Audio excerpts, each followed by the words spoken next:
Hello. ఎవరండి call చేశారు? 6 missed calls ఉన్నాయి. హలో. చెప్పండి. ఏ ఊరండి మీది? మాది హైదరాబాద్ అండి. హైదరాబాద్ అమ్మా. ఉమ్, ఉమ్. అది ఏమో యూట్యూబ్ లోనా ఏమో పెట్టారు కదండి. ఏంటిదండి?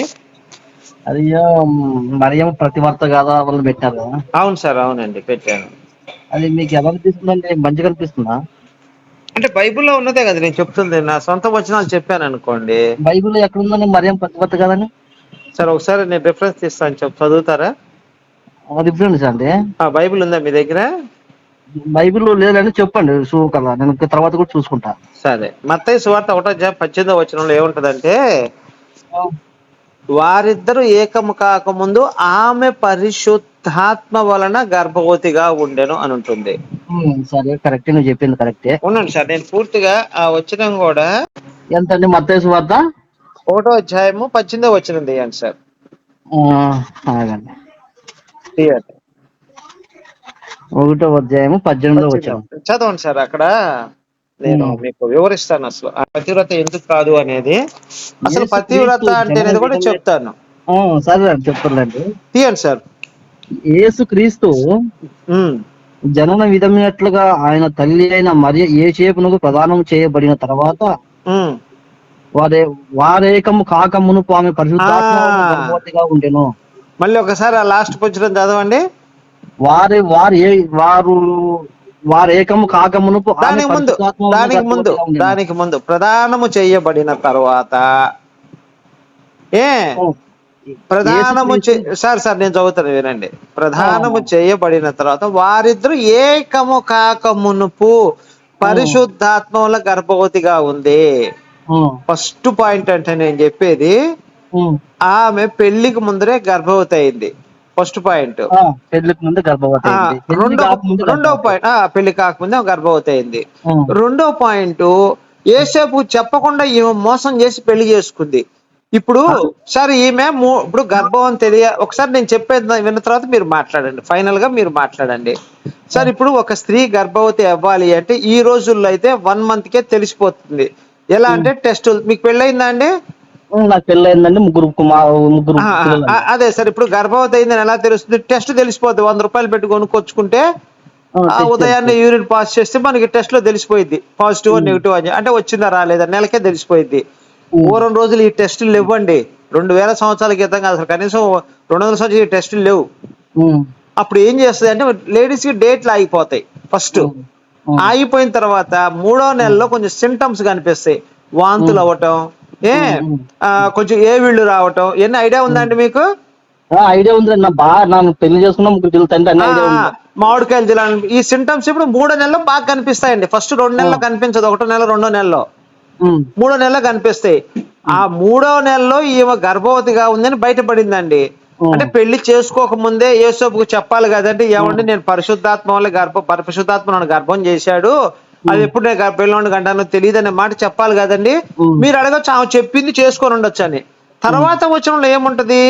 ఈమె విడనాడదాం అనుకుంటాడు, అంటే ఈమెను వదిలేద్దాం అనుకుంటాడు. ఎందుకని? ఆమె గర్భవతి అయింది కాబట్టి వదిలేద్దాం అనుకుంటాడు. ఆమె నన్ను మోసం చేసి పెళ్లి చేసుకుంటే గర్భవతి అయింది వదిలేద్దాం అనుకుంటాడు.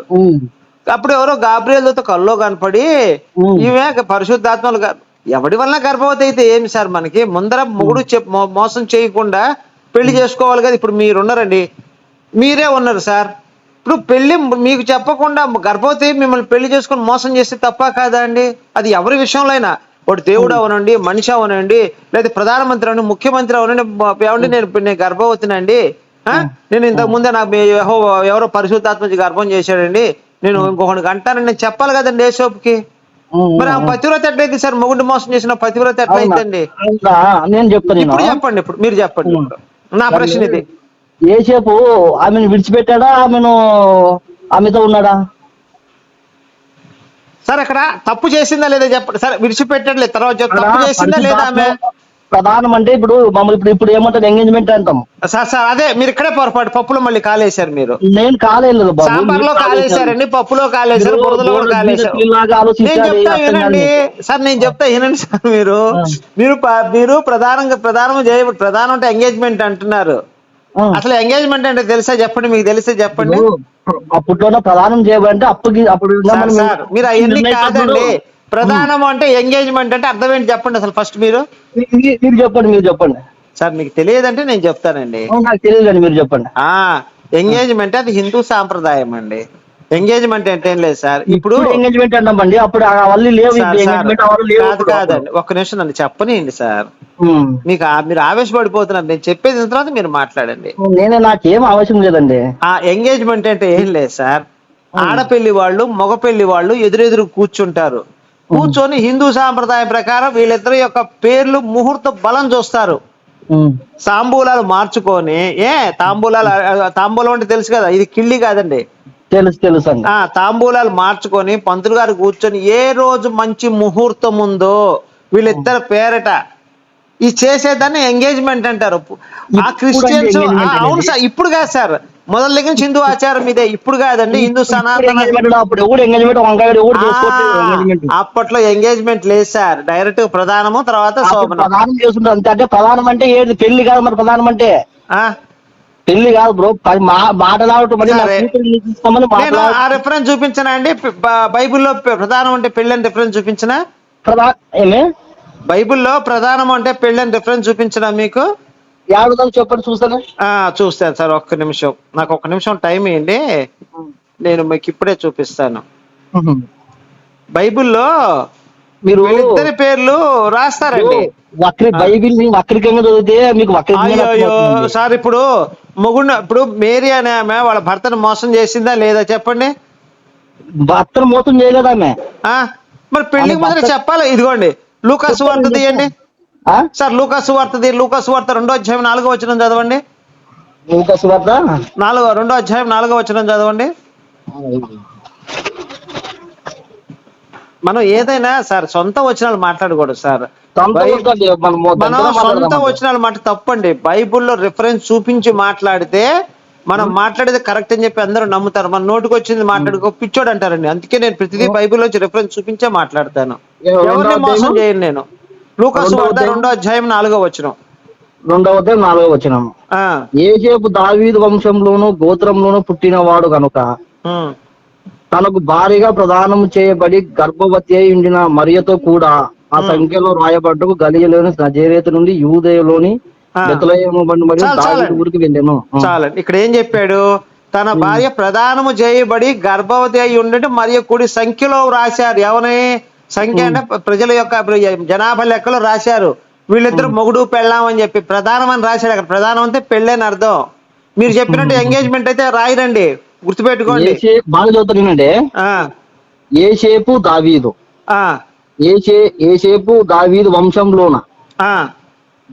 వంశంలోను గోత్రంలోను పుట్టినవాడు ఎవరు? యోసేపు. దావీదు గోత్రంలోను పుట్టినవాడు యోసేపు, అది మనకు తెలుసు కదండి. తనకు భార్యగా ప్రదానం చేయబడి అంటే ఎవరు భార్యగా, ఎవరు తనకు యోసేపుకు భార్యగా చేయబడి ఎవరు ప్రధానంగా అంటే? మీరు చెప్పండి సార్, మీరు చెప్తా ఉండండి, నేను వింటాను. చెప్పండి. పుట్టినవాడు కనుక తనకు భార్యగా ప్రదానము చేయబడి గర్భవతి అయి ఉండిన మరియతో కూడా ఆ సంఖ్యలో రాయబడటకు గలియలోని నజరేతు నుండి యూదయలోని వెళ్ళాను. ఇక్కడ ప్రదానము చేయబడిన గర్భవతిగా ఉండిన మరియతో కూడా సంఖ్యలో వ్రాయబడెను. సార్ ఇక్కడ మీకు ఒక విషయం చెప్తానండి. ఎంగేజ్మెంట్ చేస్తే మీరు చెప్పినట్టు ఎంగేజ్మెంట్ అయింది అనుకోండి, భార్యాభర్తలు అని చెప్పి రాయరండి ఎక్కడ ప్రపంచంలోనే రాయరు. సార్ నన్ను చెప్పనండి, మీకు రిఫరెన్స్ చూపించానా లేదా? నేను ప్రధానము చేయబడిన అంటే పెళ్ళైన తర్వాత మాత్రమే సార్, నన్ను చెప్పనండి సార్. పెళ్ళైన తర్వాత మాత్రమే వాళ్ళిద్దరు పేర్లు సంఖ్యలో రాశారు. లేదండి ప్రధానం అంటే పెళ్లి కాదండి రిఫరెన్స్ ఏమైనా ఉంటే మీరు చూపించండి, నేను ఒప్పుకుంటాను. మీరు తప్పుగా అర్థం చేసుకుంటే మేమేం చేస్తామండి సార్? రైట్ ఏందో మీరు చెప్పండి. ఇప్పుడు మత్తయి సువార్తలో 1:4 ఏముంది? ప్రధానం చేయబడిన అంటే ప్రధానం అంటే ఏంటి? ప్రధానం అంటే ఏకము కాకమును అంటే వాళ్ళిద్దరు ఫస్ట్ నైట్ జరగక ముందు అని అర్థం. ఏకము కాకటం అనేది ఫస్ట్ నైట్ అనమాట. ఏకం అంటే ఒకళ్ళకి అవ్వ ఆదాము ఏక శరీర రూపులై ఉన్నారు, ఆది కాండంలో ఉంటదండి. ఏక శరీరం అంటే ఒకటిగా ఏకం అవటం అంటే ఏంటి? ఒకళ్ళొకళ్ళు కలిసిపోవటం. పెళ్ళి అంటే ఏంటి? ఒకళ్ళొకళ్ళు కలవటం అంతమడికే, తర్వాత ఏకమైపోవటం పూర్తిగా అంటే వాళ్ళిద్దరు శారీరకంగా కలిసిపోయారని అర్థం వస్తుందండి. మీరు ఇక్కడ గుర్తుపెట్టు అయ్యా, మీరు బైబిల్ బాగా అర్థం చేసుకోవాలండి. సరే నేను కాదని అర్థం చేసుకోవాల్సింది మీరు. సార్ నేను ఇప్పుడు రిఫరెన్స్ చూపించాను, ఏక శరీర రూపులై ఉన్నారని కూడా చూపించాను. ఏక శరీరం అంటే ఒకటే రూపం. భారీగా ప్రదానం చేయబడి అంటే తన భారీగా ప్రదానం చేయబడి తన భారీగా అనుకూలించాలన్నమాట ఎవరు? సరే ఇప్పుడు వాళ్ళిద్దరు భార్యాభర్తలు అనుకుంటే రాస్తారండి? జనాభా లెక్కలో రాసి ఉంటారని మీరు అనుకుంటున్నారా? పెళ్లి కాకుండా వాళ్ళిద్దరు భార్యాభర్తలు అని చెప్పి వాళ్ళిద్దరికి ఎంగేజ్మెంట్ అయితే జనాభా సంఖ్యలో రాస్తారా? మీరు చెప్పండి. పోనీ జనాభా సంఖ్యలో ఉండదు కదా. రాస్తారు. నేను అడిగిందని చెప్పండి సార్. పూర్వం వాళ్ళిద్దరు ఏదో పెళ్లి చేసుకుందాం అనుకున్నారు, వీళ్ళిద్దరు మొగుడు పెళ్ళాం అయిపోయారని చెప్పి జనాభా లెక్కలో రాస్తారండి? ఎట్లా రాస్తారు? అట్లా రాయరు కదా. మరి అన్ని మీరే చెప్తే ఇంక నేనేం చెప్పాలండి? చెప్పండి. జనాభా సంఖ్యలు రాసే వాళ్ళు ఉన్నారా? రాసా అదేనండి, ఇప్పుడు అదే జనాభా లెక్కలు రాసింది, అది ఆ పాయింట్. సంఖ్యలో వ్రాయబడెను, మరియతో కూడా ఆ సంఖ్యలో వ్రాయబడెను. సంఖ్యలో రాయబడటం అంటే ఏంటిది? జనాభా లెక్కలు చూసినప్పుడు ఆ జనాభా లెక్కలు ఇద్దరు మొగుడు పెళ్ళామని చెప్పి రాశారు ఆ పేర్ల పుస్తకంలో. కైసరు కూడా జనాభా లెక్క రాయిస్తాడండి, కైసరు చేయించిన పని ఇది. మరొకరు పెళ్లి చేసుకున్న తర్వాత పై వచనం చదవండి సార్. సార్ 2వ వచనం చదవండి. కాదు, యేసు పుట్టిన తర్వాత వాళ్ళు ఇద్దరు పెళ్లి చేసుకుంటారు కదా సార్. చేసుకుంటారు సార్, నేను అబ్జెక్షన్ చెప్పలేదు. సరే ఇంకొకసారి మీరు మత్తయి సువార్త 1వ అధ్యాయం తీయండి సార్ ఒకసారి. మీకు ఇంకోటి చూపిస్తాను, మీకు మంచి ట్విస్ట్ ఒకటి. నేను ట్విస్టుల పైన ట్విస్టులు ఇస్తుంటానండి, మీరేం భయపడకండి. పోతారేమో సార్ తీయండి మత్తయి సువార్త 1వ అధ్యాయం తీయండి. మత్తయి సువార్త 1వ అధ్యాయము 19వ వచనం చదవండి సార్. మీరు 19వ వచనమా? చదవండి సార్, 19వ వచనం చదవండి. ఆమె భర్త అయిన యోసేపు నీతిమంతుడై ఉండి ఆమెను అవమానపరచుటకు రహస్యముగా ఆమెను విడనాడి ఉద్దేశించెను. Right sir. ఈయనకి ఏం అనుమానం వచ్చింది, ఎందుకు వదిలేయాలనుకున్నాడు? ఇదేమన్నా చెప్పగలరా మీరు? చెప్పగలను. చెప్పండి. ఇది క్లియర్ ఉంది కదా. ఆమె భర్త అయిన యోసేపు నీతిమంతుడై ఉండి ఆమెను ఇప్పుడు ఆమె గర్భవతి అయి ఉంటుంది, ఆమెకి ఎలాగై ఉంటుందో. యోసేపుకి ఎవరు చెప్పారండి? యోసేపుకి ఎవరు చెప్పారు ఆమె గర్భవతి అని? నేను చెప్తా. ఆమె గర్భవతి అయింది యోసేపుకి తెలియదు అనమాట. ఎవరి వల్ల అయిందో ఆయన తెలియదు, కాబట్టి ఆయన అపార్థం చేసుకొని మరియను. కాదండి, అసలు యేసేపు ఆమె గర్భవతి అని ఎవరు చెప్పారు? చెప్తాను, నేను చెప్తా విను. చెప్పండి. యేసేపు తెలియదు కాబట్టి ఆమె మరియను అపార్థం చేసుకొని. అయ్యా బాబు, నేను అడుగుతున్న ప్రశ్న అది కాదండి. అసలు ఆమె గర్భవతిగా ఉందని ఈయనకి ఎవరు చెప్పారు? యేసేపుకి మేరీ చెప్పిందా? స్వప్న మందు దేవదూత చెప్పింది అనమాట. ఎక్కడుందా రిఫరెన్స్ చూపించండి. ఇదిగో ప్రభువు దూత స్వప్న ముందు దావీదు కుమార్. సార్ ఇక్కడ 20వ వచనం అతని సంగతులు అంటే ఆల్రెడీ 19వ వచనంలో తెలిసిపోయింది. మీరు 20వ వచనం చదవకండి. 19వ వచనంలో ఆయనకి చెప్పింది ఇప్పుడు ఆయన విడనాడాలి అనుకున్నాడు కదా. ఇప్పుడు మీరు జాగ్రత్తగా అర్థం చేసుకోండి, పాయింట్ చాలా క్రిటికల్. ఆయన 19వ వచనంలో ఆయన వదిలేద్దాం అనుకున్నాడు, అవును కదా. ఎందుకు వదిలేద్దాం అనుకున్నాడు? అసలు గర్భవతి అని చెప్పింది ఎక్కడ? 20వ వచనం చూపించకూడదు మీరు. 19 వచనాల కంటే పైన వచనం ఆయనకి గర్భవతి అని ఎలా తెలిసింది? ఎవరు చెప్పారు? ఈ పాయింట్ అది పాయింట్ చెప్పారు కదా. ఎవరు చెప్పారండి? అతడు ఈ సంగతులను గూర్చి ఆలోచించుకుంటున్నాడు సార్. 20వ వచనం వదిలేసేయండి. 20వ వచనం తర్వాత ఆయన దూత ఎందుకు కనపడి చెప్తాడు గర్భం చేసింది బలాన్ అని చెప్పి. నేను అడుగుతుంది అది కాదు. 19వ వచనములో ఆయనకి ఎందుకు అనుమానం వచ్చింది? ఎవరు చెప్పారు ఆమె గర్భవతి అని చెప్పి? ఇది నా పాయింట్. ఎవరు చెప్పారు గర్భవతి అని చెప్పి? గర్భవతి అని ఎవరు చెప్పారా? ఎవరు చెప్పారు ఈయనకి? ఆయన తెలుసుకుంటాడు. ఎట్లా ఎట్లా తెలుసుకుంటాడు? తెలియదు మామూలు గర్భవతి అయితే కాదండి. ఇక్కడ చిన్న లిటికేషన్ ఉందండి. అసలు ఆయనకి ఏమనుమానం వచ్చింది చెప్పండి. పోనీ ఆమె ఇప్పుడు ఆయనకి ఇక్కడ చూడండి, ఆమె భర్త యేసేపు నీతిమంతుడే, ఆమెను అవమానపరచనొల్లక రహస్యంగా ఆమెను విడనాడు ఉద్దేశించను. అంటే నలుగురిలోకి వెళ్ళి ఈమె ఎలాంటిది అని చెప్పకుండా రహస్యంగా ఏమైనా వదిలేద్దాం అనుకున్నాడు. అసలు ఈయనకి ఏం అనుమానం వచ్చింది అది చెప్పండి ముందర నాకు. ఏం అనుమానం వచ్చింది, ఎందుకు వదిలేయాలనుకున్నాడు? ఈయనకి గర్భవతి అన్న విషయం తెలియదండి. ఎందుకంటే ఈ 18 వచనాల లోపల ఎక్కడా కూడా ఈయనకి డైరెక్ట్ గా మేరీ తల్లిదండ్రులు గాని వచ్చి మా అమ్మాయి గర్భవతి అని యేసేపుకి చెప్పలేదండి. మరి ఈయనకి ఏం అనుమానం వచ్చింది? అసలు యూదుల సాంప్రదాయం ఏంటి? అప్పటికి యేసు పుట్టలేదు ఇంకా. యూదుల సాంప్రదాయం ఏంటి? యూదుల సాంప్రదాయంలో ఒక భర్త భార్యను వదిలేయాలి అంటే ఏమి కారణం చూపిస్తాడు? వాళ్ళిద్దరు ఫస్ట్ నైట్ జరిగిందండి, భార్యాభర్తలు ఫస్ట్ నైట్ చేసుకున్నప్పుడు భర్త వచ్చేసి భార్యను వదిలేయాలనుకుంటాడు. ఎందుకు వదిలేయాలనుకుంటాడు? ఇప్పుడు ఈ వచనంలో రాయబడలేదు నీకు ఒకటి చెప్పేది ఇప్పుడు ఇంట్లో వాళ్ళు ఒకరికే తెలుసా గర్భవతం ఎవరు చెప్పింటారు కదా. అదండి ఎవరు చెప్పారండి యోసేపుకి? అది నేను అడుగుతున్న పాయింట్. అసలు ఏం చెప్పారు? దేవత చెప్పేది ఎవరు చెప్పారు సార్? 20వ వచనంలో ఆల్రెడీ వదిలేద్దాం అనుకున్న తర్వాత వచ్చి చెప్పాడు దేవదూత. మీకు అర్థం కావట్లేదు. దేవదూత ఏమంటున్నాడంటే నేను వదిలేద్దాం అనుకున్న తర్వాత వచ్చాడు. యేసోపుకి అనుమానం వచ్చి వదిలేద్దాం అనుకున్నాడు. తర్వాత అప్పుడు దేవదూత వచ్చి పరిశుద్ధాత్మలో గర్భవతి అయిందని చెప్తాడు. అంటే ఆల్రెడీ అంతకు ముందే ఆయనకు అనుమానం వచ్చేసింది. ఆ అనుమానం ఏమొచ్చింది, ఎవరు చెప్పారు, యూదుల సాంప్రదాయం ఏంటి అసలు? మీకు తెలియకపోతే నేను చెప్తా. ఏమండి నాకు తెలియదండి, మీరు చెప్పేది అర్థం అంటే నేను రిఫరెన్స్ సహా చూపిస్తాను. మీరు అన్నిట్లో వంకరగా మాట్లాడితే నేను చెప్పలేదు. వంకరగా కాదండి అసలు ఆయనకి. సార్ ఇప్పుడు యూదుల ఆచారం ఏంటి చెప్పండి? ఇప్పుడు భార్య భర్తలు ఫస్ట్ నైట్ జరిగిందండి, ఫస్ట్ నైట్ జరిగింది. యూదుల ఆచారం ఏంటి చెప్పండి? భర్త వచ్చి నేను దీన్ని వదిలేయాలనుకుంటున్నాను అంటాడు భార్యని. ఎందుకు వదిలేయాలనుకుంటాడు? రీజన్ చెప్పండి నాకు, చెప్పండి. బైబిల్ నుంచి రిఫరెన్స్ చూపి చెప్పండి. బైబిల్ ఇప్పుడు ఒక అమ్మాయిని చేసుకున్నాడు సార్, ఈ అమ్మాయి నాకు వద్దు, ఈ అమ్మాయి మంచిది కాదని చెప్పి వదిలేయాలనుకుంటాడు. రీజన్ ఏం చూపించాలి అక్కడ? మరి భార్యాభర్తలు ఫస్ట్ నైట్ అయిపోయిన తర్వాత రీజన్ ఏం చూపించాలి? రీజన్ ఏం చూపించాలంటే ఆయనకే ఏం రీజన్ ఉంటుంది. బైబుల్లోంచి కాదు, మన సొంత వచనాలు వద్దండి, బైబుల్లోంచి సార్. మీకు తెలియకపోతే నేను చెప్తా. బైబుల్ ఇదిగోండి మొత్తం ఇప్పుడు దాకా మీకు చూపించిన అన్ని కూడా నా సొంతగా నేను ఒక్క మాట కూడా మాట్లాడలేదు. అన్ని బైబుల్ నుంచి రెఫరెన్స్ చూపించాను. ఓకేనా? కరెక్ట్ గా దాని అర్థం కూడా చెప్పాను. దానికి కరెక్ట్ అర్థం కాదు. అయ్యో సార్, ఇప్పుడు మీరు కరెక్ట్ అర్థం కాదని మీరు చెప్పాలి, మరి నాకు కరెక్ట్ అర్థం. ఇప్పుడు నేను ఒకటి చూపిస్తున్నాను చూడండి, యూదులకు ఆచారం ఏందో. ద్వితీయోపదేశ కాండం 22-21 అండి.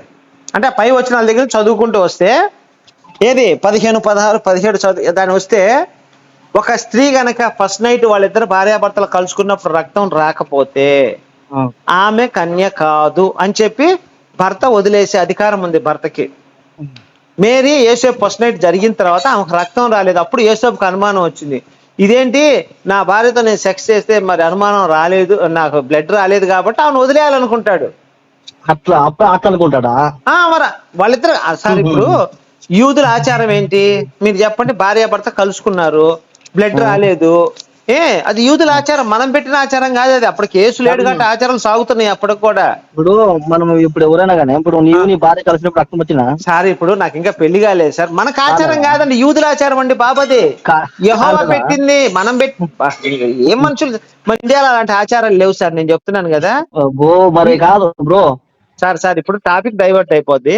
ఇది కేవలం యూదుల ఆచారం సార్, మనకు సంబంధించింది కాదు. నేను మిమ్మల్ని అనట్లేదు, లేదా మన భారతీయులు ఎవరిని అనట్లేదు నేను. మేరీ యేసేపు కూడా యూదులోళ్ళు వాళ్ళకి పెట్టుకున్న ఆచారం ఏంటంటే ఫస్ట్ నైట్ ఎవడైతే కలుసుకుంటాడో వాళ్ళకి బ్లడ్ రాకపోతే మాత్రం వాడు చక్కగా భార్యను వదిలేసేవాడు. అంటే ఇప్పుడు నువ్వు మరియాను కలిసినాడు అంటావు? కలిశాడండి, కలగబట్టి రక్తం కలాలి కంటే వదిలేద్దాం అనుకున్నాడు. అప్పుడు ఆ దేవదూత మరి ఈయనకి మరి పోనీ చెప్పండి, ఈయన గర్భవతి అని ఎలా తెలిసింది చెప్పండి. పోనీ నాకు ఇదంతా వద్దు. మేరీ గర్భవతి అని యేసేపుకి ఎవరు చెప్పారు? అసలు ఏమనుమానం వచ్చింది చెప్పండి, పోనీ అది చెప్పండి. యేసేపు కలిసిన కోసం గర్భం ఆలోచన చేస్తావా నువ్వు? సార్ యేసేపు మేరీ ఫస్ట్ నైట్ జరిగింది సార్, జరిగినప్పుడు మేరీకి రక్తం రాలేదు. అందుకే ఈయన అడిగాడు అనమాట, నేను విడనాడాలని ఉద్దేశం, అందుకు విడనాడాలి, ఆమె గర్భవతి అయిందని కాదు. అక్కడ ఆ 18వ వచనము దేవుడు ఆ బైబిల్ అనేది మనుషులకు చెప్తున్న వచనం, యేసేపు చెప్పిన వచనం కాదు. పైన చూడండి అక్కడ ఏం రాసి ఉంటుందో, అది మనుషులకు చెప్పిన వచనం కాదు, అది మనకు చెప్పిన వచనం, యేసేపు చెప్పిన వచనం కాదు. యేసుక్రీస్తు జనం ఎట్లనగా మనకు చెప్తున్నారు ప్రజలకి, ఇది యేసేపు చెప్పిన మాట కాదు. ఆయన తల్లి మరియ యేసేపు ప్రదానం చేయబడిన తర్వాత వారేకం కాకముందు పరిశుద్ధాత్మ గర్భవతి, ఇదంతా ప్రజలకు చెప్తుంది అనమాట.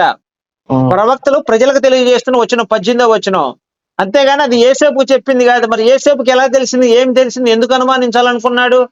ఇందుకు అనుమానించిన వాళ్ళిద్దరు ఫస్ట్ నైట్ జరిగినప్పుడు ఆమెకు రక్తం రాలేదు, అందుకని యేసేపు విడనాడాలనుకున్నాడు. అప్పటికి ఈ బైబిల్ ప్రకారం యూదులాచారం నడుస్తుంది. అప్పుడంతా కూడా ఈ బైబిలే ఫాలో అవుతున్నారు, పాత నిబంధన. అప్పుడు కొత్త నిబంధన రాలేదు యేసేపుకు మేరీకి పెళ్ళైన తర్వాత. అవును సార్, అబద్ధం కాదు సార్, నేను చెప్పింది కూడా నేను నమ్మండి సార్. మీరు ఆమె 3 నెలలు గర్భవతిగా ఉండి పెళ్లికి ముందర చెప్పాలి కదండి యేసేపుకి, ఏమయ్యా నేను ఇంతకు ముందే నాకు పరిశుద్ధాత్మ శోభనం అయిపోయిందో, లేకపోతే ఇంకా ప్రెగ్నెంట్ అయ్యాను, లేదా గర్భవతి అని చెప్పి నీకు ఇష్టమైతే పెళ్లి చేసుకో, లేకపోతే లేదని చెప్పాలి కదా. ఎంత క్లియర్ గా మోసం చేసినట్టు కనపడుతుంటే. నీకు ఒక వీడియో పెడతాను, ఆ నీకు ఒక వీడియో పెడతాను. వీడియోలు వద్దు సార్, నేను అడిగిన దానికి చెప్పండి. నేను అడిగిన దాంట్లో తప్పే ఉందా?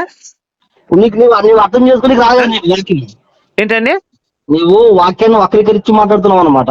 సార్ మీరు చెప్పండి. ఈ 19వ వచనంలో యేసేపుకి ఎలా తెలిసింది, ఏమి తెలిసింది, ఎలా తెలిసింది చెప్పండి. పోనీ మీరు చెప్పండి. ఆయనకి అనుమానం వచ్చేదన్నమాట అతనికి.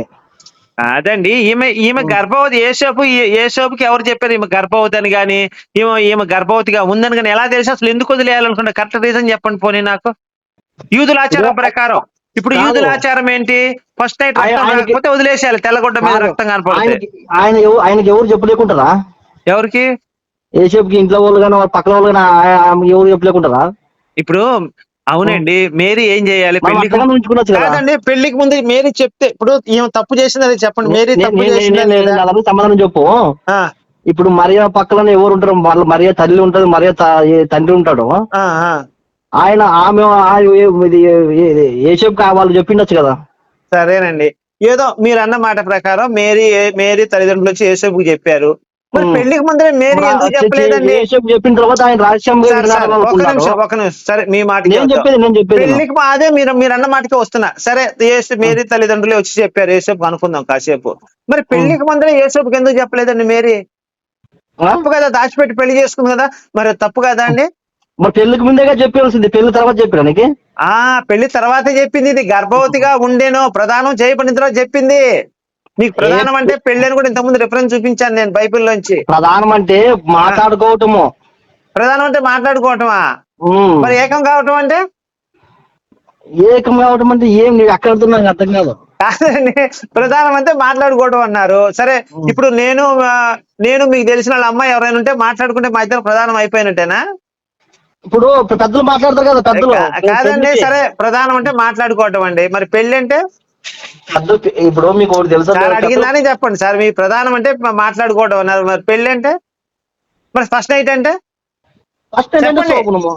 అదే ఇక చూపించండి బైబిల్లో. మీరు ఏం చూపించాలంటే నాకు ప్రధానం అన్నారు, ఓకే, వాళ్ళు మాట్లాడుకున్నారు, తర్వాత పెళ్లి చేసుకున్నట్టు, తర్వాత ఫస్ట్ నైట్ జరిగినట్టు 3 చూపించండి నాకు.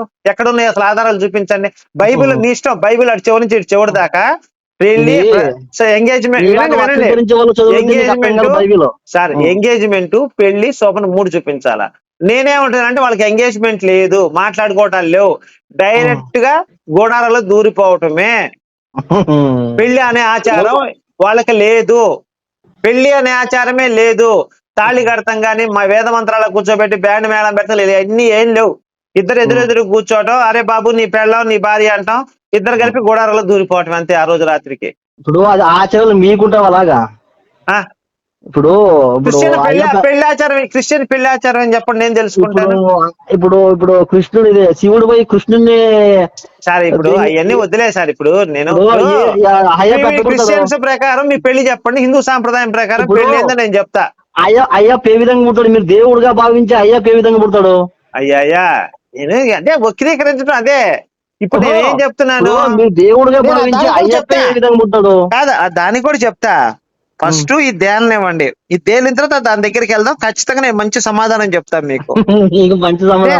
నేను దాటేసే ప్రయత్నం చేయను, గ్రంథం ఆధారంగా చూపిస్తా. ఇప్పుడు మీరు అన్న మాటలు ఏ గ్రంథంలోనే ఆ గ్రంథం తీసి చదవండి. ఇంకేముంది అయ్యా, మీరు చెప్పింది ఏ గ్రంథంలో ఉంది తీసి చదవండి. అక్కడ ఏం రాస్తుంది తెలియాలి కదా మనకి. అతడి సంగతులను గూర్చి ఆలోచించుకొని చుండగా. ఎందుకు? ఏ సంగతులు గూర్చి? ఆమె గర్భవతి ఆలోచించుండగా. ఎవరు చెప్పారు గర్భవతి అని? ఆమె ఇప్పుడు చెప్పింటారు, తల్లిదండ్రులు చెప్పిన ఎవరో చెప్పింటారు. ఇదిగో ప్రభు దూత స్వప్నం అతనికి ప్రత్యక్షమై. ఎవరు చెప్పారు? ఏం ఆలోచిస్తున్నాడు ఆయన? ఆలోచిస్తుంది ఫస్ట్ నైట్ గురించి అండి. ఒక నిమిషం, ఆయన ఆలోచిస్తుంది ఫస్ట్ నైట్ గురించి. నా ఫస్ట్ నైట్ భార్య రక్తం రాలేదని చెప్పి అది ఆలోచిస్తున్నాడు.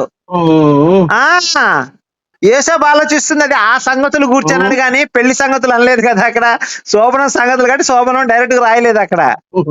ఆ సంగతులు కూర్చి ఆయన ఆలోచిస్తున్నాడు. నా భార్యకి రక్తం రాలేదండి, కన్య కాదా, నేను వదిలే సంగతులను గురించి. ఈ సంగతులు ఇప్పుడు కాదు, మీకు ఒకటే ప్రశ్న అడుగుతానండి. యూదులు భార్యని పెళ్ళైన తర్వాత భార్యని వదిలేయాలనుకుంటే ఏ రీజన్ చూపించాలి చెప్పండి. పోనీ ఇదంతా వద్దు నాకు. ఇప్పుడు ఇద్దరు భార్యాభర్తలు యూదులు మన ఇండియా సంగతులు తీసేయండి. యూదుల ఆచారం ప్రకారం భార్యాభర్తలు ఇద్దరు పెళ్లి చేసుకున్న వెంటనే భర్త ఆమెని వదిలేయాలి అంటే ఏమి రీజన్ చూపించాలి? ఏం రీజన్ చెప్పండి. ఇప్పుడు పాత నిబంధనలో చెప్తావు కదా. అవును, నేను చెప్పింది కాదు. పాత నిబంధనలో ఏముంది అక్కడ? ఫస్ట్ నైట్ రక్తం రాకపోతే వదిలేసేముంది, ఆ పిల్లని కూడా రాళ్లతో కొట్టి చంపేసేయాలా. పాపం యోసేపు మంచోడు కాబట్టి మేరీని రాళ్లతో కొట్టి చంపించడం ఇష్టం లేక రహస్యంగా వదిలేద్దాం అనుకున్నాడు. పాతవి గతించను కొత్త సార్ ఏం సార్, మీరు బైబిల్ పూర్తిగా చదవండి సార్. ఇప్పుడు ఈమె ఇదైతే వాస్తవం. ఇప్పుడు మీరు ఇన్ని చెప్పారు, మేరీ మొగుడిని మోసం చేస్తుందని ఖచ్చితంగా నేను బల్ల కొద్ది చెప్తానండి. ఏమండి, ప్రధానము చేయక ముందే కనీసం ఒక మాట చెప్పినట్టు అక్కడ రిఫరెన్స్ చూపించండి. ఏమండి, ప్రధానం అసలు వాళ్ళిద్దరు మాట్లాడుకునేటప్పుడే చెప్పిందా? పోనీ చెప్పలేదుగా. చెప్పిందా? ఎందుకు వదిలేయటం అంటే ఏంటి? పెళ్ళైన తర్వాత వదిలేయటం అనే మాట మాట్లాడతారా తప్పితే ఓన్లీ నువ్వు నేను పెళ్లి చేసుకుందాం అనుకునే మాటలంతా వదిలేయటం ఉండదండి. ఇది ఒక్క చెత్త నీకు ఇద్దరు ఏం తెలియదు. ఇది ఇది ఇది ఇది నీకు అర్థమైంటది, కానీ మనసులో నువ్వు నా హిందుత్వం నేను అన్ని రిఫరెన్స్ చూపించాను, నా సొంతంగా మాట్లాడాను. మీరు ఒక మాట చెప్పండి. నీ రిఫరెన్స్ నీకు అర్థం కాదు కదా. నీకు రిఫరెన్స్ నీకు అర్థమైతే ప్రధానం అంటే పెళ్లి అని చూపించాను. ఏకము కావటం అంటే ఫస్ట్ నైట్ అని చెప్పా. అవ్వ ఆదాము ఏక శరీర రూపులు అయి ఉన్నారంటే పాత నిబంధనలు. ఏక శరీర రూపులు అంటే ఏంటి? ఒకటే శరీరం కలిగి ఉండటం కాదు, ఒకటే, వాళ్ళిద్దరు ఒకటే అయిపోయారని అర్థం అనమాట. అలానే వాళ్ళిద్దరు ఏకము కాకమునుపు అంటే ఫస్ట్ నైట్ జరగక ముందు అని అర్థం అక్కడ. పోనీ లేదండి, వేరే అర్థంగా ఉంటే మీరు బైబిల్ నుంచి రిఫరెన్స్ తీసి చూపించండి నాకు. నీవు ఏ చూపితే నువ్వు నమ్మవు. రిఫరెన్స్ కావాలండి. మన నోటి వాక్యాలు వద్దు సార్. అవ్వాదములు ఏక శరీర రూపులై ఉన్నారంటే అర్థము వాళ్ళిద్దరు ఒకటైపోయారని అర్థం. వాళ్ళిద్దరు ఏకం శరీరం ఒకటైపోయింది సార్. ఇక్కడ మీరు అర్థం చేసుకోవాల్సిందే, ఇద్దరు కలిసి సెక్స్ చేసుకున్నారని అర్థం వస్తుందండి. అక్కడ ఏక శరీర రూపులు అంటే వాళ్ళిద్దరు శరీరాలు ఐక్యమైపోయినాయి అర్థం. అక్కడ ఏకం అవ్వటం అంటే అది. శరీరాలు ఏకం అవటం అంటే ఏంటది? ఆత్మలు వేసి ఏకమవటం వేరు, శరీరాలు ఏకమవటం. ఆత్మలు ఏకమైనవి అంటే లవ్ చేసుకున్నట్టు, శరీరాలు ఏకమైనవి అంటే సెక్స్ చేసుకున్నట్టు. ఇప్పుడు మేరీ యేసోబుని ప్రేమించలేదు, వాళ్ళిద్దరు ఆత్మలు ఏకమవటానికి. ఏకమవ్వాలంటే శరీరాలు ఏకమవుతాయి అనమాట. ఇక్కడ మన పాయింట్ ఏకము కాకమునుపు అంటే వాళ్ళిద్దరు శరీరాలు ఏకము కాకమునుపు అర్థం తీసుకోవాలి మనం. నీకు అర్థం కాదు. నీకు ఆ మాట తప్పితే మీకేమి రాదా అండి? ఇంకా నీకు అర్థం నిజం, మీకు అర్థం ఆ మాట తప్పితే మీకేమి రాదా? అర్థం కాదు, తెలియదు అనే మాట తప్పితే నేను అడిగే ప్రశ్నలకు సూటిగా సమాధానం చెప్పగలుగుతున్నారా? మరి మీరు బైబిల్ ఒక రకంగా మాట్లాడతారు కాబట్టి మీకు అర్థం కాదు. ఇది వచనము ఏ వచనం కింద ఏముంది చూడు, 22. సార్ ఇప్పుడు ఒకటి అడుగుతున్నాను సార్. కన్యక గర్భవతి కుమారును కనెను. ఇదిగో కన్యక గర్భవతి కుమారును కనెను. ఇది నీకు అర్థమవుతాను వచనము? అర్థమైంది, చెప్పండి. ఇదిగో కన్యక అంటే అర్థమవుతానా? కన్యక అంటే పెళ్లి కాని అమ్మాయి. పెళ్లి కాని అమ్మాయి ఇంకా అవును, కరెక్టే కదా రాసింది అక్కడ. ఈమె పెళ్లి కాక ముందుపే కదా గర్భవతిగా ఉండింది సార్. కన్య అంటే సీల్డ్ ఫిగర్ అని అర్థం కాదు సార్. పెళ్లి కాని అమ్మాయిని కన్య అంటారు. అది తెలియదండి, ఆ మాత్రం తెలియదండి. కన్య అంటే సీల్డ్ ఫిగర్ అని చెప్పి అక్కడ రాసిందా అండి? ఏం మాట్లాడుతున్నారు సార్ మీరు? కన్య అంటే పెళ్లి కాక, కన్యాదానము అంటే అర్థం ఏంటది? కన్యాదానము విన్నారా పేరు ఎప్పుడైనా? కన్యను దానం చేయటం. అది 100 మందితో తిరిగినా సరే దాన్ని కన్యాదానం అనే అంటారు. 100 మందితో 1000 మందితో తిరిగినా కన్యాదానం అనే అంటారు దాన్ని. అర్థమైందా? కన్య అంటే ఏమో పెళ్లి కాకముందు కన్యగా ఉంది కాబట్టి గర్భవతి అయింది. దర్శాలు అంతే. షీల్డ్ ఫిగర్ అని ఎక్కడైనా రాశాడా ఏంటి? అంటే ఇప్పుడు ఎందుకు సారా బైబిల్ మీకు తెలీదు, చెప్తే అర్థం కాదు. కన్యక అంటే ఏంటి? పెళ్లి కాని అమ్మాయి, పెళ్ళైన అమ్మాయి అని కాదు. ఒరిజిన్ అనమాట. మన భాషలో కరెక్ట్ ఇంగ్లీష్ లో చెప్పుకోండి, ఒరిజిన్ అని అర్థం అనమాట అక్కడ. ఒరిజిన్ అంటే పెళ్లిగా అమ్మాయిని ఒరిజిన్ అంటారు. అవును, పెళ్లి కాకముందు గర్భం చేయించుకుంది, తప్పే ఉంది దాంట్లో పరిశుద్ధాత్మతోటి. నేను ఇప్పుడు దాన్ని ఏం తప్పట్లా. మేరీకి కడుపు చేయించుకుందంటే ఆమె ఇష్టం, అది మన నిపుణ్యం కానీ అధికారం మన ఇద్దరికి లేదు. అది నీకు ఇది వచనాలు మీకు అర్థం కావు సార్. అవునవును, మీకు అర్థమైన సార్. ఇప్పుడు నమ్మకం అనే కళ్ళజోడు పెట్టుకొని చూస్తే ఏది అర్థం కాదండి. నమ్మకం అనే ఒక గుడ్డి కళ్ళజోడు ఉంటుంది చూసారా? నమ్మకం అనే గుడ్డి కళ్ళజోడు పెట్టుకుంటే మనకి ఏది కనపడదు, ఏది అర్థం కాదు. ఇప్పుడు నేను అర్థమైందా? ఏమండి నేను అర్థం చెప్పు. ఇప్పుడు అయ్యప్ప ఏ విధంగా పుడతాడు సార్? మీరు రిఫరెన్స్ చదివి చెప్పాలండి. ఇప్పటిదాకా మీకు బైబిల్లోంచి ప్రతిదీ కూడా రిఫరెన్స్ చూపించా. అలానే మీరు ధర్మంగా న్యాయంగా కూడా గ్రంథం ఏ గ్రంథంలో రాసింది ఆ గ్రంథం పేరు చదివి దాంట్లో రెఫరెన్స్ చదివి ఆ శ్లోకం చెప్తే దాని అర్థం నేను చెప్తానండి. నేనేం చెప్పటానట్లేదు. మీరు నోటికి వచ్చింది అడిగారు అనుకోండి, నేను నోటికి వచ్చింది చెప్తా, అది కరెక్ట్ కాదు కదా. మనం ఏది మాట్లాడుకున్నా గ్రంథం ప్రకారం మాట్లాడుకోవాలి. యూట్యూబ్ లో వాళ్ళ మామూలు గ్రంథాల్లో చూసాను కానీ ఆ రిఫరెన్స్ ఏంటో నాకు తెలీదు. మరి తీసుకోండి సార్, తీసుకొని ఫోన్ చేయండి, ఇబ్బంది ఏముంది. నా నెంబర్ ఉంది కదా, నేను ఎక్కడికి పారిపోను కదా, వెంటనే ఫోన్ ఎత్తుతాను. అంటే మీరు ఇప్పుడు మీకు తెలుసు కదా, మీకు తెలిసింది చెప్పండి సార్. ఇప్పుడు మనం తప్పు చెప్పకూడదు కదండి. మీరు అక్కడ గ్రంథం కాదు సార్, నేను ఒక మాట చెప్తా వినండి. ఇప్పుడు గ్రంథంలో రాసి అక్కడ ఏముందో దాని అర్థం నేను చెప్పగలను. నా నోటికి వచ్చింది నేను ఎలా చెప్తానండి? తప్పు కదా అది. అది మనం గ్రంథాన్ని వక్రీకరించిన, గ్రంథాన్ని అవమానించటమే కదా. ఇప్పుడు అక్కడ రాసింది మీరు చదివారు అనుకోండి, చక్కగా దాని తెలుగు అర్థం చెప్తాను నేను, మీరు శ్లోకం చదివితే. ఇప్పుడు గ్రంథం గ్రంథం గ్రంథం అంటావు కదా. నేను అనట్లేదు సార్, అందరూ అంటారు. నీవంటున్నావు ఇప్పుడు నన్ను ఎదురుగా, అందరూ అనట్లేదు, నీవంటున్నావు ఎదురుగా. సార్ గ్రంథాలే అంటాం సార్ మనం. ఇప్పుడు పరిశుద్ధ గ్రంథం అంటారా అంటారా మీరు? పరిశుద్ధ గ్రంథం అంటే మరి ఇంకేమండి, గ్రంథం అనుకుంటాం, మన గ్రంథాలే అనుకుంటాం. నీకు అర్థమైందా అని? ఏముంటది, ఏంటిది అర్థమయ్యేది సార్? మీరు రిఫరెన్స్ చూపించి చదివితే నేను చెప్పగలను సార్. రిఫరెన్స్ చూపించకుండా నోటి మాట్లాడితే నేను ఎట్ట చెప్తాను చెప్పండి? నీకు అర్థం కాకుండా నీకు అర్థమైతే చెప్పుదామని నేను వివరిస్తున్నాను, నీకు అర్థమవుతుందా? అయ్యో, గ్రంథంలో రిఫరెన్స్ తీసి చూపించండి, అక్కడ ఏముందో దానికి ఏం అర్థం ఉందో మన అర్థం తెలియకుండా మనం ఎట్ట మాట్లాడతాం? కరెక్ట్ కాదు కదా అది కరెక్ట్ కాదు కదా. ఇప్పుడు అమ్మాయిని చూసి బాగుందో లేదో చెబుతాం గానీ, అమ్మాయి నీకు నచ్చిందా నువ్వు చూడకుండా చెప్పంటే ఎట్ట చెప్తాం మనం? అమ్మాయిని చూడాలి, ఒడ్డు పొడుగు చూడాలి, రంగు చూడాలి, ఎత్తు చూడాలి, కలర్ చూడాలి, చూసి అబ్బా నచ్చింది, నాకు సెట్ అవుతుంది అనుకుంటే నచ్చిందని చెప్తాం. అలా కాకుండా అరే అమ్మాయి నచ్చిందా నీకంటే ఎట్ట చెప్తాం ఏం నచ్చిందని? అది కరెక్ట్ కాదు కదా. అది గుడ్డోళ్ళు చేసే పని అండి. సరేనండి. హలో సార్, మొత్తం ఆధారాలు తీసుకొని ఫోన్ చేయండి సార్. నాకు కొంచెం చిన్న పని ఉంది, నేను బయటకు వెళ్తున్నా, మళ్ళీ ఒక 10 నిమిషాల్లో చేయండి, మాట్లాడదాం. సరేనండి. అయ్యో సార్, మీ గ్రంథం తీసుకొని చేయండి సార్, నేనేం పారిపోను. సరేనా? మనం స్నేహపూర్వకంగా ఏనండి, స్నేహపూర్వకంగా ప్రేమపూర్వకంగా మాట్లాడుకుందాం. ఎవరు వక్రీకరించొద్దు, రిఫరెన్స్ చూపించి మనం మాట్లాడుకుందాం. నేనేమి తప్పు పట్టలేదు, దేన్ని కూడా ఉన్న రిఫరెన్స్ చూపించే మాట్లాడతాను. ఎవరిని మోసం చేయను, ఎవరిని దోచుకోను నేను. సరేనా సార్? నీ మోసం చేసామని చెప్పలేదు, నీవు మోసపోతున్నావు అంటున్నా. అదే కదా సార్, మీరు రిఫరెన్స్లు పట్టుకురండి, మాట్లాడదాం. ఏముంది దానికి? అక్కడ మీరు నన్ను బాగు చేతురు గాని, నేను అదే కోరుకుంటున్నా. క్రైస్తవులు నన్ను బాగు చేయాలని నేను కోరుకుంటున్నా. సరే అండి, రైట్ అండి, ఓకే.